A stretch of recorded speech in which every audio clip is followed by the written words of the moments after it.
Hello friends, this is Srikant Singh. Welcome you at my YouTube channel Improve English. My dear friends, in today's video I am going to discuss a very important and useful topic that will help you to acquire knowledge and use it to gain good marks in your upcoming exams. Actually, this video is going to relate the topic figure of speech, or that is called poetic device. Sometimes it is called literary device. This is a very useful topic for the student of 9 to 12. In this video, I am going to discuss top 10 most important and most valuable figure of speech that will help you to enhance your knowledge about the poetic device, literary device, and also it will give you a chance to perform better to gain good marks.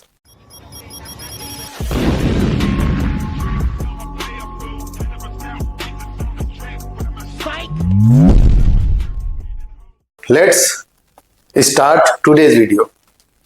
Figure of speech, poetic device, or sometimes it is called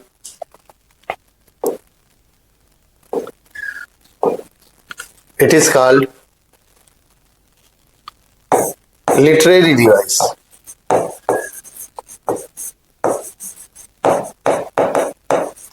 literary device, इसका मैं complete explanation देने वाला हूं. ये पहले मैंने clear किया कि ये 9 to 12 के लिए बहुत ही यूजफुल टॉपिक है. तो आगे बढ़ते हैं, शुरू करते हैं आज का ये सफर जो आपके लिए बहुत ही यूजफुल प्रूव होगा. पहला फिगर ऑफ स्पीच यहाँ पे मैंने लिया है simile. A simile compares two things using like और एज. सिमिली जो लाइक या एज कंपेयर करने के लिए लेता है, दो चीजों के बीच कंपेयर करता है और इसमें वह लाइक या एज का यूज करता है. For example, her smile is as bright as the sun. यहां पर इसकी स्माइल की तुलना सन से की गई है, बट किसकी सहायता से? एज के सहायता से. Next example, he runs like अ चीता. यहां पर इसकी जो रनिंग है वह चीता से कंपेयर की गई है, किसके सहारे? लाइक के सहारे. Let's see, the night is as dark as coal. As यहां पर आप देख सकते हैं. Next, as soft. तो कह सकते हैं कि जहां पर भी लाइक या एज दो चीजों का कंपैरिजन दिखाया जाए और लाइक और एज की सहायता से दिखाया जाए, वहां पर सिमिली होता है. नेक्स्ट टॉपिक है metaphor. A metaphor directly compares two things without using like और एज. यह भी दो चीजों के बीच कंपेयर करता है, बट यह लाइक और एज का यूज नहीं करता, ये डायरेक्टली कंपेयर करता है. How? The word is a stage. The word is a stage. यहां पर संसार को स्टेज से कंपेयर किया गया है विदाउट यूजिंग लाइक और as. Time is a thief. समय को चोर बताया गया है, यानी कि जो टाइम है इसको थीफ से कंपेयर किया गया विदाउट यूजिंग एज और like. He is a lion in the fight. वह युद्ध में शेर हो जाता है, शेर के समान होता है. तो यहां पर एज या लाइक का यूज नहीं किया गया, सीधे सीधे लायन यानी कि उसको लायन बना दिया गया. Her heart is a cold stone.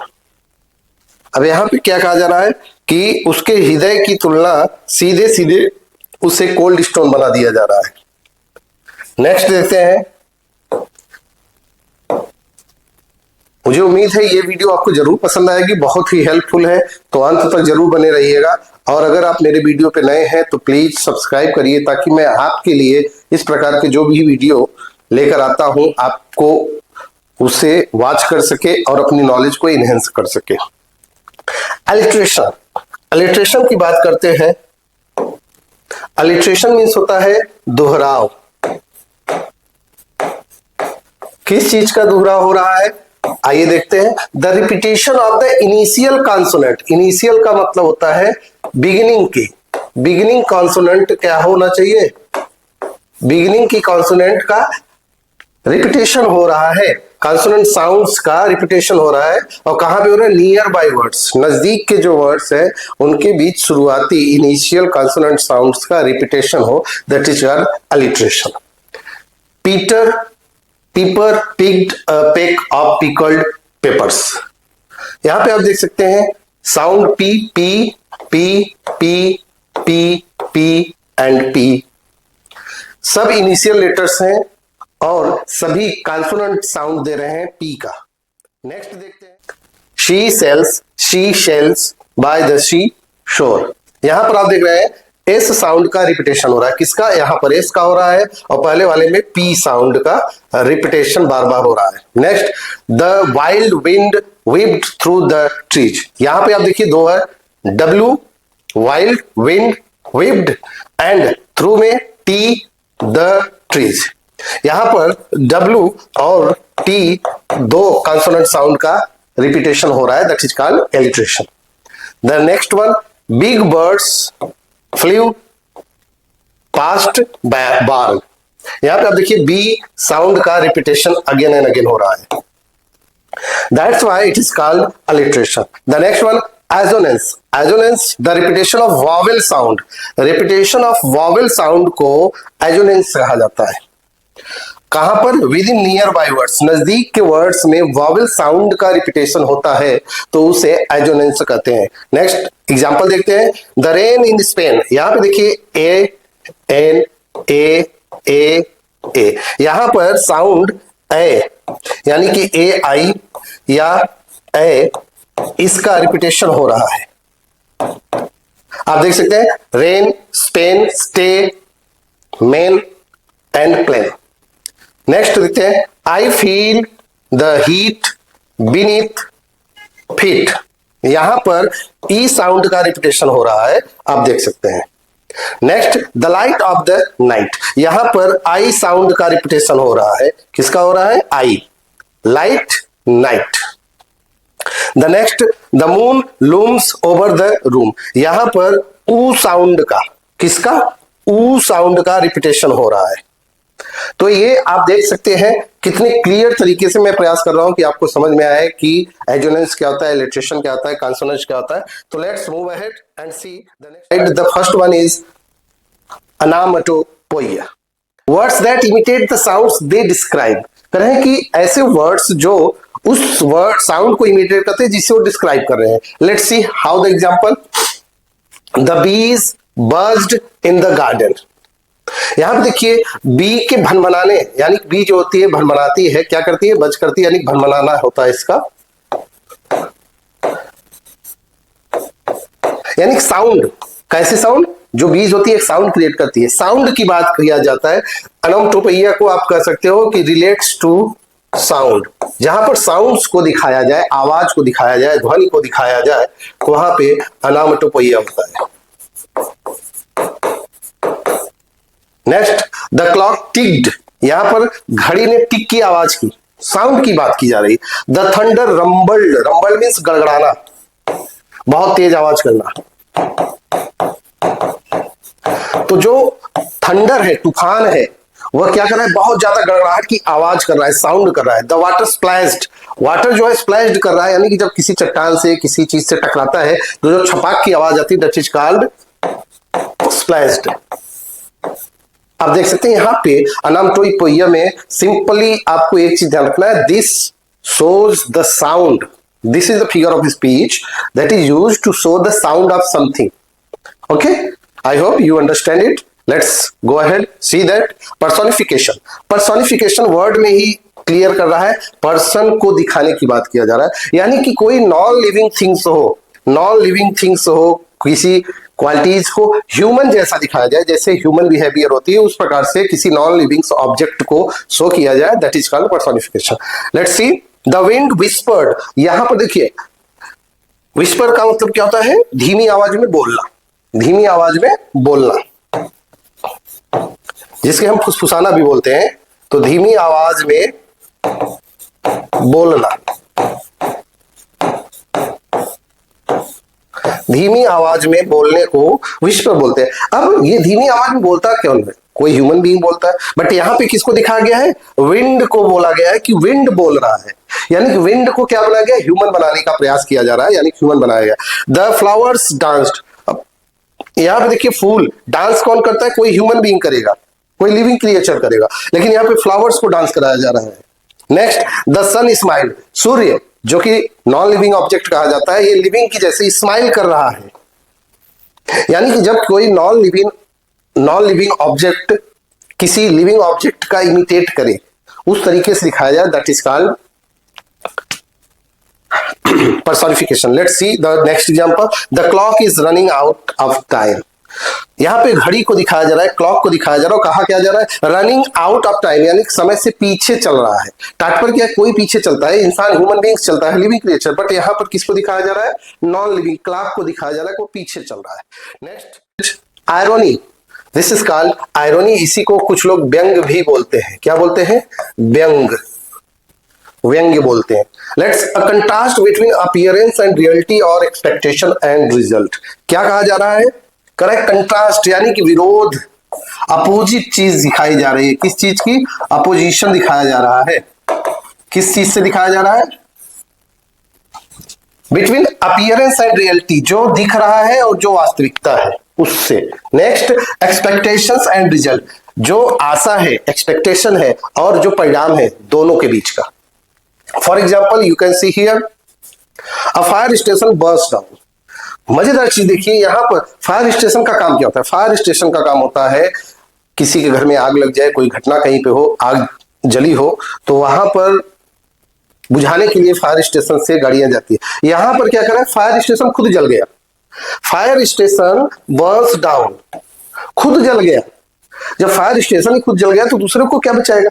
Same चीज, a pilot afraid of Heights, एक पायलट जिसका काम ये प्लेन को ऊंचाई पर ले जाना, प्लेन को ऊंचाई पर उड़ाना, अब वो खुद ऊंचाई से डर रहा हो तो कंट्रास्ट क्रिएट कर रहा है। लेट्स सी, तो यहां पे आप देख सकते हैं hyperbole, an exaggeration used for emphasis और इम्पैक्ट इफेक्ट। कर रहे हैं कि हाइपरबोले क्या होता है कि एक बढ़ा चढ़ा के, एग्जेजरेट करना यानी किसी चीज को बहुत बढ़ा चढ़ा कर बताना, बढ़ाकर बताना,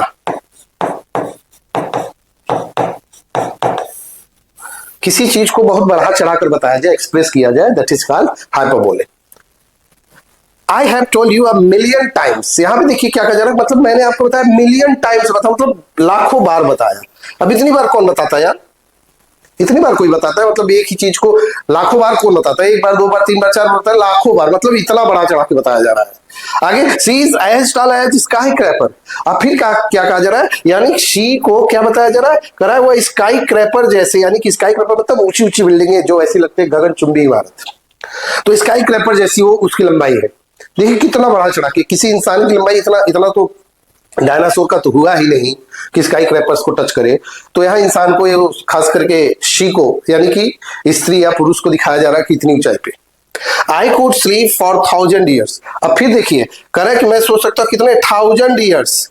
ये तो भगवान श्री कृष्ण के समय में एक महाराज मुचुकुंद हुआ करते थे, उसकी तरह हो गए, मतलब लंबे समय से सोया पड़ा हुआ है, जब भगवान श्री कृष्ण आएंगे तो मुक्ति मिल जाएगी। तो देखते हैं, his suitcase weighs a ton. अब उसकी सूटकेस का वजन कितना, 1 टन की जब समान है, कितना बढ़ा चढ़ा के बताया जा रहा है, यानी कि दिस शोज द हाइपरबोल और एग्जेजरेशन। यह वीडियो आपके लिए बहुत ही हेल्पफुल प्रूव होने वाली है, तो कृपया इसे लीव मत करिएगा, पूरी वीडियो देखिए और समझिए फिगर ऑफ स्पीच का वास्तविक यूज कैसे किया जाता है। How can you get figure of speech in proper way. Let's see, oxymoron, a combination of 2 contradictory words. Oxymoron means क्या होता है, 2 अपोजिट वर्ड को एक साथ ला देना, दैट इज कॉल्ड ऑक्सीमोरन। कुछ लोग इसे ऑक्सीमोरन भी बोलते हैं। Don't worry about the pronunciation because you will get different pronunciation, but here oxymoron, a combination of 2 contradictory words। contradictory words जब हो, 2 opposite words एक साथ आ जाए, that is called oxymoron। Example में bitter sweet, कड़वा मीठा। देखिए यहाँ पे bitter और sweet 2 opposite word एक साथ आ गए। Next, deafening silence। साइलेंस कैसी, deafening यानी कि शांति है वो भी बहरी वाली, यानी कि बहरा शब्द किस लिए यूज किया जाता है, कहते हैं कि डेफनिंग साउंड, यानी साउंड ऐसा है जो क्या कर रहा है, बहरा कर दे रहा। बट यहाँ पे क्या कहा जाए, डेफनिंग साइलेंस, यानी शांति इतनी जो बहरा कर दे, यानी कि दोनों opposite word. Next, jumbo shrimp. Jumbo shrimp, आप कहते हैं ना जंबो ऑफर, तो यहाँ पे देखिए जंबो श्रिम्प, इसका मीनिंग मैंने यहाँ पे लिखा है, जंबो का मतलब होता है लार्ज एंड श्रिम्प का मतलब होता है स्मॉल, तो एक बड़ा और छोटा। नेक्स्ट, लिविंग डेड, मृत भी है और कैसा है, जीवित, यानी कि जब दो कंट्राडिक्टरी वर्ड एक साथ आ जाए तो that is called oxymoron. Next, allusion, allusion means होता है रेफरेंस करना, यानी कि संदर्भ देना। क्या देना, संदर्भ देना, उसे बोलते हैं अल्यूजन। इस चीज को आपको ध्यान देना है, जरूरी है इस चीज को समझना। तो क्या कहा जा रहा है, a reference to a well known person, place और इवेंट और लिटरेरी वर्क, किसी भी वेल नोन पर्सन का, इवेंट का, प्लेस का या उसकी रचनाओं का जब रेफरेंस दिया जाए, उससे जोड़कर कुछ बोला जाए, that is called allusion. He was a real Romeo with the ladies, क्योंकि जो रोमियो था उसके लिए, रोमियो मतलब एक प्रेमी, ऐसा कुछ वर्ड है, तो उसका मतलब होता है एक जो कैरेक्टर था पुराने हिस्ट्री का रोमियो, तो ये कहा जा रहा है कि वह रियल रोमियो है, किसके बीच, लेडीज के बीच, यानी कि इस रोमियो नाम का उच्चारण आज के किसी लवर से रिलेट किया जा रहा है। She is as smart as Einstein, अब यहां पे देखो आइंस्टीन को जोड़ा जा रहा है उसके स्मार्टनेस से। This is like the garden of Eden, garden of Eden आपको पता होगा कि स्वर्ग का बगीचा बोला जाता है, स्वर्ग का बगीचा, यानी कि वो गार्डन जो कहां पे है, स्वर्ग में है। अरे भगवान लोगों का भी तो स्वर्ग होता है ना, तो वहां पर भी गार्डन है, उनको भी घूमने के लिए जाना चाहिए, पिकनिक जाना चाहिए, तो उसके लिए बना हुआ है। Okay, let's see. Next, the man was a modern day robin hood, robin hood एक लुटेरा था, और कहा जा रहा है कि आज का जो रॉबिन हुड है वह मैन है, यानी कि इस मैन का किससे अल्यूजन रेफरेंस दिखाया जा रहा है, किसको संदर्भित किया जा रहा है, रॉबिन हुड से। मुझे उम्मीद है आपको ये वीडियो पसंद आई होगी, और यदि आप मेरे चैनल पे नए विजिट किए हैं तो subscribe my channel and go ahead with me. I will help you with my videos to enhance your knowledge. Thank you.